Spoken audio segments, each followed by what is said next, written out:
আসসালামু আলাইকুম বন্ধুরা। এখন আমি যাচ্ছি বগুড়া আদমদিঘিতে। আজকে 12 ফেব্রুয়ারি ভোটের দিন, আর ভোট দেওয়ার জন্য যাচ্ছি আমি আমার গ্রামের বাড়িতে। আমি থাকি নওগাঁ জেলার মঙ্গলপুর গ্রামে। তো যাই হোক, সাইকেল চালাচ্ছি সেই জন্য আর কি কথা খুব একটা ভালোভাবে বলতে পারতেছি না। আর আজকে যে ভোটের দিন, সেই জন্য আর কি রাস্তায় কোনো মানুষজন তেমন কেউই নাই। তো আমি এখন প্রায় পৌঁছে গেছি স্বাধীন গ্রামের কাছাকাছি। মঙ্গলপুর থেকে নতুন হাট হয়ে, মানে আমাদের এখানে দুর্গাপুর নতুন একটা হাট আছে, ওই নতুন হাটের দিক দিয়ে স্বাধীন গ্রাম হয়ে আদমদিঘি যেতে হবে। তো আমি স্বাধীন গ্রামের কাছাকাছি, স্বাধীন গ্রাম যাওয়ার পরে আবার দেখাচ্ছি। তারপরে একবারে ভোট কেন্দ্রে যাওয়ার পরে বাকি ভিডিওগুলো করার চেষ্টা করব। এই তো মোড়ে চলে আসলাম। এটা চলে গেল তিলেকপুর, আর এদিকে চলে গেল সান্তাহার। আর সামনে মোড় আছে স্বাধীনগ্রাম বাজার মোড়, সেখান থেকে আমি চলে যাব বামে আদমদিঘিতে। দেখতে থাকুন।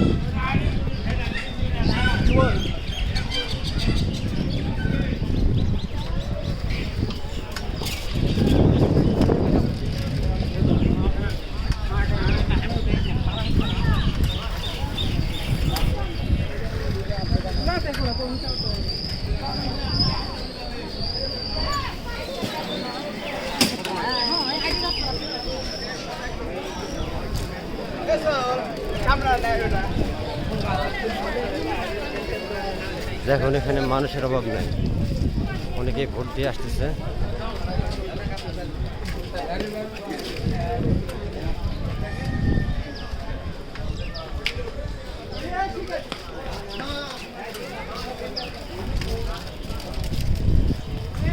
এখানে যে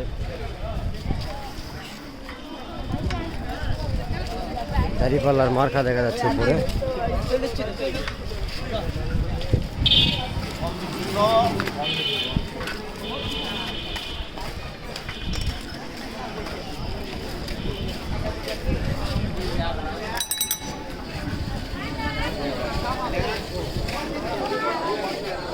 এখানে একটা ভোট কেন্দ্র দেখা যাচ্ছে বাম পাশে।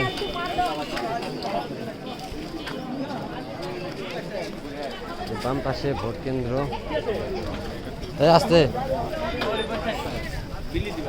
আমি চলে যাবো আদমদিঘিতে, সেখানেই ভোট।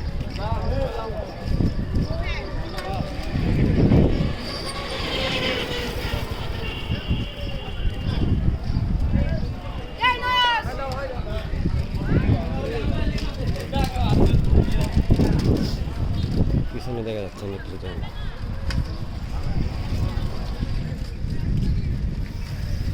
আদমদিঘি যাবো, এখানে ভোট, এখানে ভোট গণনা হচ্ছে, ভোটের সিল তৈরি করা হচ্ছে এর পাশে। এখানেও ভোটের আপনার টোকেন দেওয়া হচ্ছে জায়গাতে। সামনে স্বাধীনগ্রাম রেল গেট।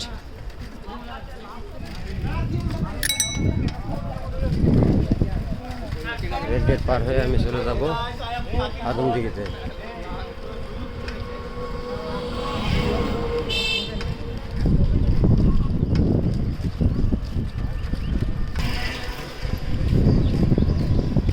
সামনে স্বাধীনগ্রাম রেল গেট,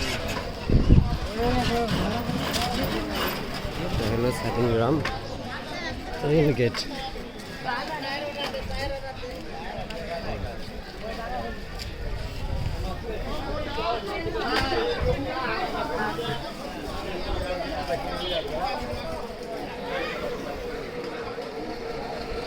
রেল গেট পার হয়ে গেলাম, এখন যাব আদমদিঘি, তারপরে বাকিটা দেখাচ্ছি। দেখুন, যাচ্ছি আমি আদমদিঘিতে।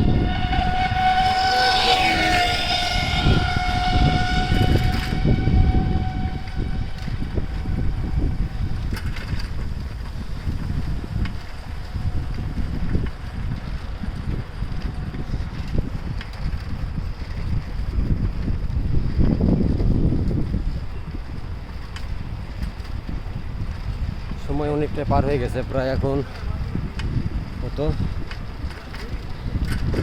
11টার কাছাকাছি আর কি। সেই জন্য আমাকে একটু তাড়াহুড়ো করে যেতে হচ্ছে।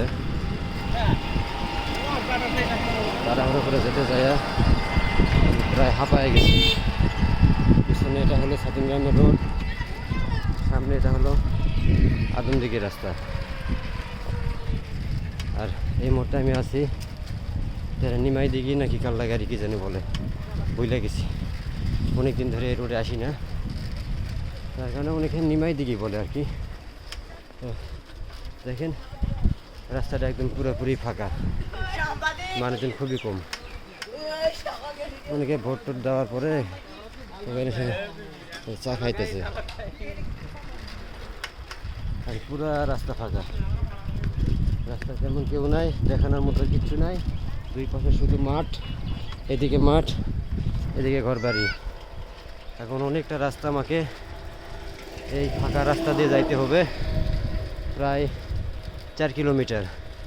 তারপরে আদমদিঘির এরিয়া এবং ডরপুর সরকারি প্রাথমিক বিদ্যালয়, যেখানে সম্ভবত হয়তো আমি ভোট দেব।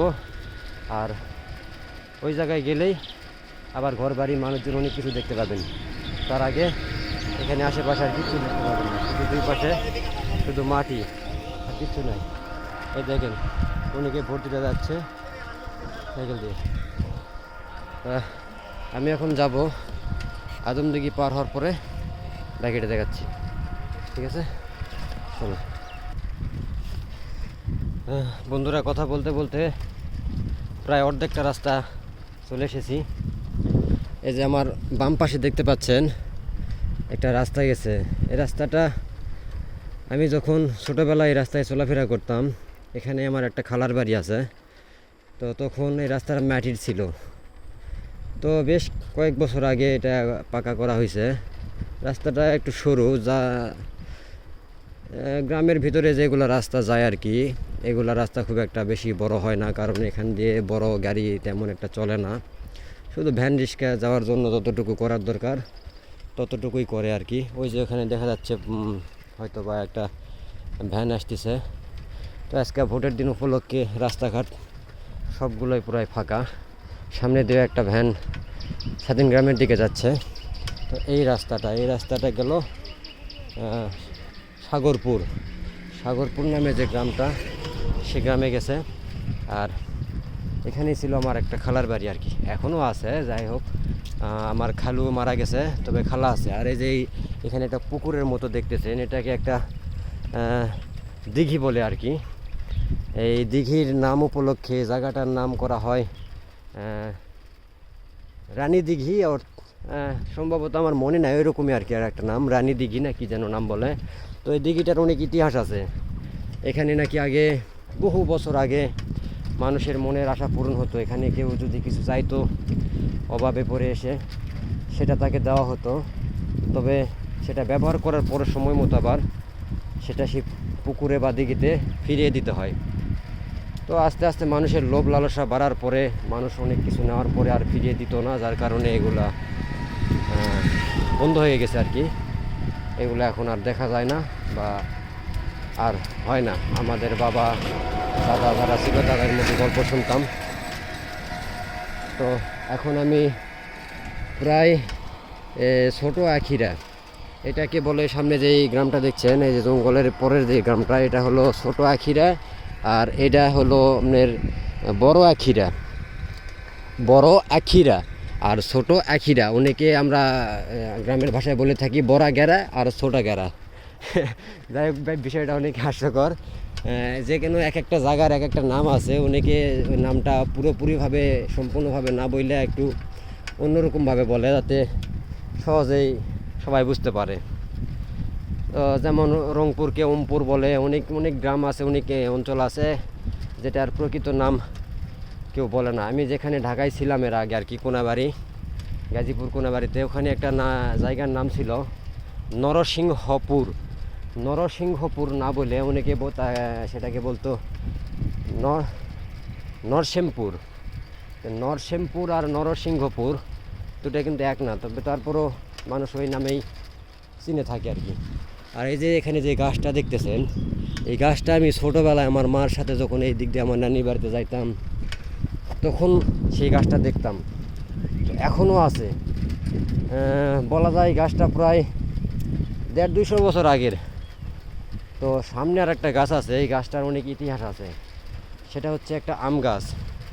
এই আম গাছ আমার বাবা শুধু না, আমার দাদার দাদাও হয়তো বা দেখে গেছে বা গল্প করে গেছে। আমার দাদা আমার বাবার কাছে গল্প করছে, আমার বাবার আবার আমাদেরকে অনেক কিছু শুনাইছে। আর আমরাও ছোটোবেলায় এদিক দিয়ে যখন যাওয়া আসা করতাম, এদিকে তখন এই রাস্তাঘাটও প্রায় মাটির ছিল, অথবা মাটিরই ছিল আমি যখন ছোটোবেলায় যাওয়া আসা করতাম।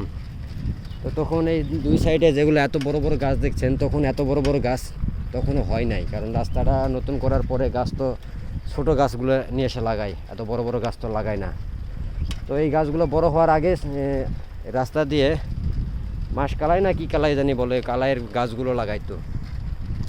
তো ওই দিক দিয়ে যাওয়ার সময় কালাই তুলে ছিঁড়ে ছিঁড়ে খেতাম, মানে এটা কাঁচাও খাওয়া যায় আর কি। তো তখন এখানে যে গাছটার কথা বলতেছি, সেই গাছটা এখানে ছিল। এখানে আমার নানি বা আমার মা তার সাথে যখন নানির বাড়িতে যাইতাম বা একলাও কখনো গেছি, আমি দেখছি অনেকেই এই গাছের নিচে এসে বসে থেকে একটু মানে আরাম করতো। তখন এই গাছটার নিচে বসলে অনেক ঠান্ডা বাতাস লাগে। এটা যে কোনো গাছের নিচেই বসলেই লাগে, সেটা কোনো বিষয় না। তবে এই গাছটার অনেক ইতিহাস আছে, এটা আমি সঠিকভাবে জানি না। তবে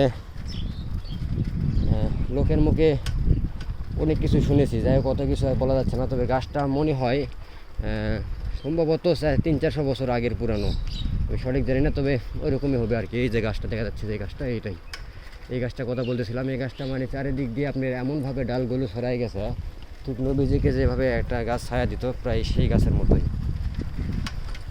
তো যাই হোক, এখন গাছটার বিষয়ে যে ইতিহাসগুলো বলছিলাম তার মধ্যে একটা ইতিহাস বলি, সেটা হচ্ছে এখনও এই গাছে আম ধরে, এবং এই আমের এক এক সাইডের আমের স্বাদ এক এক রকম। কোনো সাইডের আম টক, কোনো সাইডেরটা মিষ্টি, কোনো সাইডেরটা টক মিষ্টি দুটাই, মানে 4-5 রকমের টেস্ট হয় একই গাছের আম। এটা হলো একটা ইতিহাস, অবাক করা বিষয় না? এরকম আগে কেউ কোনো জায়গায় শুনছেন কিনা জানি না, তবে এই জায়গায় হয়। তো যাই হোক, আমি কথা বলতে বলতে প্রায় চলে এসেছি এই যে ছোটো আখিরা ব্রিজ। এই যে ছোটো একটা ব্রিজ দেখতেছেন, এই ব্রিজটা রাস্তাটা আগে ছিল না, ওই দিক দিয়ে যে একটা রাস্তা আছে বড় রাস্তা, ওইটা ছিল। এটা নতুন করে করা হয়েছে মানুষের যাওয়া আসার সুবিধার্থে। আর এখানে যে যে ব্রিজটা, এটা আমার জন্মের আগের ব্রিজ, তো ব্রিজটা ভেঙে গেছে, এখন নতুন করে করা দরকার, তবে এখনও করে নাই, যেহেতু এদিক দিয়ে বড় গাড়ি খুব একটা চলে না, তাই এটা দরকার পড়ে নাই। আর এখানে একটা গ্রাম দেখছেন, এটাকে গুচ্ছ গ্রাম বলে। এটা সরকার থেকেই করে দেওয়া হয় নিজের সরকারি খরচে। আর এখানে ছোট্ট একটা চায়ের টং হয়েছে, এটাও আগে ছিল না। তবে আর সামান্য একটু গেলে আমি ডরপুর গ্রামে পৌঁছে যাব, বাকিটা তারপরে দেখাচ্ছি। এই যে ডরপুর গ্রামে পৌঁছানোর আগে এদিক দিয়ে একটা রাস্তা গেছে, দেখতে পাচ্ছেন। এই রাস্তাটা মূলত চলে গেছে কালাইকুড়ি রাস্তা। আর এখানেই সাবেক এমপি আব্দুল মোমিন তালুকদার খোকার বাড়ি। এই রাস্তাটা গেল সেই রাস্তা। আর আমি চলে যাচ্ছি এইদিকে আদমদিঘি রাস্তা, সামনেই আদমদিঘি ডরপুর সরকারি প্রাথমিক বিদ্যালয়। এই যে সামনে এই যে ডাইনে 500 রাস্তা লেখা আছে। তো এখানে ডাইনে যে রাস্তাটা দেখতে পাচ্ছেন, এটা হচ্ছে আদমদিঘি ডরপুর সরকারি প্রাথমিক বিদ্যালয়। এখানে সাইনবোর্ডে দেওয়া আছে, এই যে এটা হলো আদমদিঘি ডরপুর সরকারি প্রাথমিক বিদ্যালয়। তো আগে এখানেই ভোট হতো, আর এবার সম্ভবত এখানে ভোট হচ্ছে না। এবার ভোট হবে আদমদিঘি রহিমউদ্দিন ডিগ্রি কলেজ, যেটা আদমদিঘিতে অবস্থিত। এখানে আর ভোট নেই, দেখতে পাচ্ছেন হয়তো বা স্কুলের মাঠটা পুরো ফাঁকা। আর এখানে আমি ছোটোবেলায় ক্লাস 5 পর্যন্ত পড়াশোনা করেছিলাম। আর এখানে দেখতে পাচ্ছেন সাইনবোর্ডে লেখা আছে আদমদিঘি 1 কিলোমিটার। তো এই হলো অবস্থা। এখানে একটা রাস্তা আছে, রাস্তা দিয়ে আপনার একটা কালী মন্দির আছে, সেখানে আগে অনেক যাওয়া আসা করছি। অনেক দূর দূরান্ত থেকে হিন্দু ধর্ম অবলম্বীরা এখানে এসে পূজা করতো এবং পাঠা বলি বা কবুতর বলি দিত তাদের মনের আশা পূর্ণ করার জন্য। আর এদিক দিয়ে আমি যাচ্ছি এখন আদম দিঘি। এখানে দুইটা দোকান আছে, দোকানগুলোতে আগে দোকানগুলো ছিল না, তবে এখানে অন্য একটা দোকান ছিল। আর সেই দোকান থেকে আমি ছোটোবেলায় স্কুলে যাওয়ার সময় এটা সেটা অনেক কিছু কিনতাম আর কি। যাই হোক, খুঁটিনাটি এসব বিষয়ে এত কিছু দেখানোর প্রয়োজন পড়ে না। আমি একবারে আদম দিঘির কাছাকাছি যাওয়ার পরেই আবার দেখাবো।